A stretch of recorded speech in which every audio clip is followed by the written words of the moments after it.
नमस्कार। पेश है इस हफ्ते का मुकाबला में हूं विज्ञान प्रकाश। कोई लंबी चौड़ी बात आपके सामने नहीं करूंगा, मैं सिर्फ एक पॉइंट रखना चाहता हूं जिसको तमाम सालों से दिल्ली में हुई इस गैंगरेप की घटना से बहुत सालों पहले से मैं अपने कार्यक्रमों के माध्यम से, अपने कॉलम्स के माध्यम से उठा रहा हूं कि क्या वाकई इस देश के नेता पुलिस में तब्दीली चाहते हैं, पुलिस में बदलाव चाहते हैं।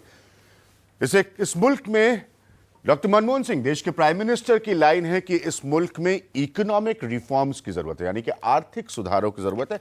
हर क्षेत्र में सुधार की दलील और वकालत करने वाले लोग हैं। मैं जानना चाहता हूं कि आज तक पॉलिटिकल क्लास में बैठे लोग जो सत्ता चलाते, सरकारें चलाते, और यहां पर बीजेपी कांग्रेस का कोई प्रश्न नहीं उठता, जो केंद्र में सत्ता और सरकार चलाते हैं, जो राज्यों में सत्ता और सरकार चलाते, इन्होंने आज तक पुलिस में रिफॉर्म्स, पुलिस में बेहतरी को एजेंडा क्यों नहीं बनाया।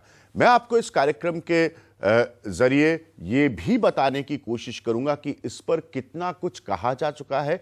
देश की सर्वोच्च अदालत यानी कि सुप्रीम कोर्ट 2006 में एक ऐतिहासिक जजमेंट दे चुकी है, तमाम कमीशंस बैठ चुके हैं, लेकिन बड़ी खूबसूरती से, ऑलमोस्ट एक मकसद के साथ उसे नजरअंदाज कर दिया जाता है। सवाल सीधा सा है, क्या नेता कभी भी पुलिस की लाठी को अपने हाथ से नहीं जाने देना चाहते, ताकि वो पुलिस हमारे लिए अकाउंटेबल हो, उनके लिए अकाउंटेबल ना हो, शायद उनके लिए अकाउंटेबल कम हो। मैं आज को अपने पैनल से आपको मिलाता हूं, ये सब वो लोग हैं जिन्होंने इस विषय पर काम किया है, बहुत करीब से और बहुत गंभीरता से इस मुद्दे को समझते हैं। सबसे पहले त्रिनाथ मिश्रा साहब हमारे साथ मौजूद है, फॉर्मर डायरेक्टर हैं सीबीआई के। पुलिस कैसे काम करती है, उसकी फंक्शनिंग में क्या खामियां, उनसे बेहतर इस बात को कोई नहीं जानता। सर्वेश शर्मा साहब हमारे साथ मौजूद है कि foundation for restoration of national values, उससे जुड़े हैं, इन्होंने भी पुलिस की तब्दीली पर बहुत काम किया है। एनके सिंह साहब हमारे साथ मौजूद है, एक बहुत खास मेहमान। एनके सिंह साहब फॉर्मर जॉइंट डायरेक्टर हैं सीबीआई के, और इन्होंने उस पीआईएल को फाइल किया था जिसके बाद सुप्रीम कोर्ट से ऐतिहासिक जजमेंट आया, फॉर्मर डीजीपी उत्तर प्रदेश के प्रकाश सिंह जी के साथ। उर्मिलेश जी एक जाना माना चेहरा, एक पॉलिटिकल एनालिस्ट है, एक सीनियर जर्नलिस्ट है, सत्ता और सरकारों को बहुत सालों से एक करीब से देखते आए हैं। और नवाज कोतवाल जी हमारे साथ मौजूद हैं, जो police reforms coordinator of the Commonwealth human rights initiative, यानी कि लोगों की अपनी एक संस्थागत कोशिश है कि पुलिस में तब्दीली हो और बेहतर रिफॉर्म्स हो।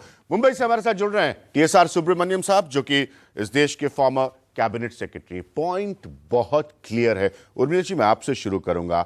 नेता को पता है कि रिफॉर्म्स का मतलब क्या होता है पुलिस में, क्या यही वजह है कि इतने सालों के बाद भी आप गोलमोल बात करते हैं, आप इस तरह की बात करते हैं जी महिलाओं की संख्या बढ़ जाएगी और थानों में आप कोर एजेंडा को डिस्कस ही नहीं करना चाहते।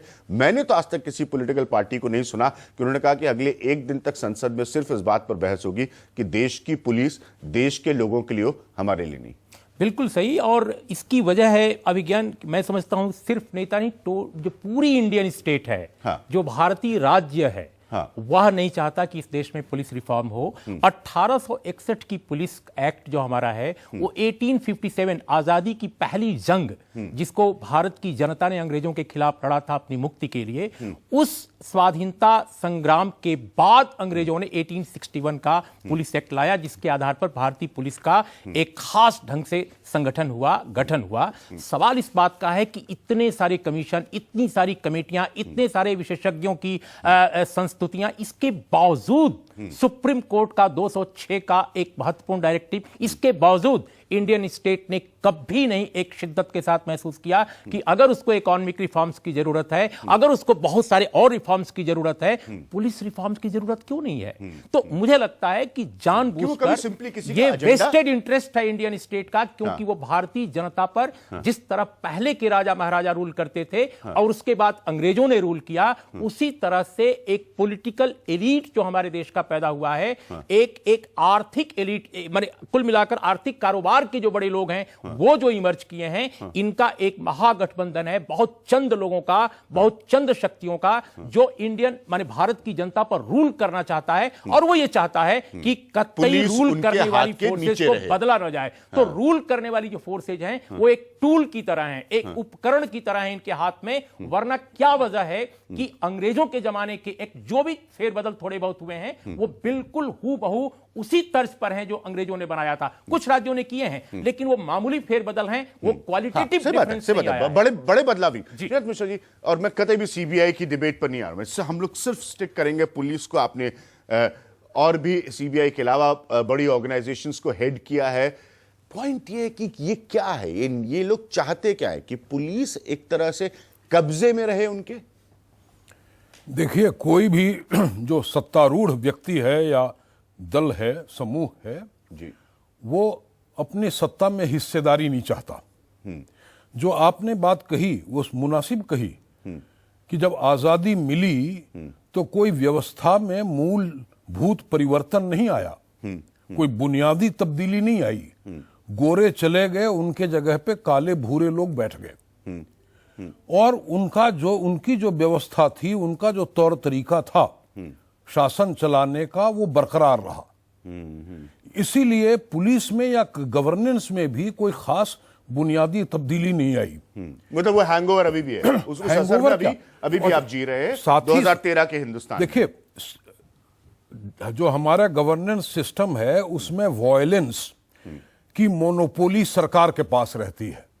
अगर हम वाकई डेमोक्रेटिक सिस्टम लागू करना चाहेंगे तो फिर पुलिस को बनना चाहिए पीपुल्स पुलिस। जो पुलिस जो बार कर रहे हैं, हम हमारी पुलिस, आज जो पुलिस की व्यवस्था है इस देश की जनता की एग्जीक्यूटिव पुलिस है। सर्वेश जी, मैं आऊंगा उसके बाद कि क्या इसमें उम्मीदें आगे क्या हो सकती है? आपको लगता है कि क्या वाकई कभी ये इस ताकत को हाथ से जाने देने चाहेंगे? जैसे उर्मिलेश जी ने कहा, जैसे श्रीनाथ मिश्रा जी ने कहा कि नहीं, सवाल ही नहीं उठता। आप बिल्कुल ठीक कह रहे हैं। शासन कभी भी ये नहीं चाहेगा कि पुलिस की पावर उसके हाथ से चली जाए।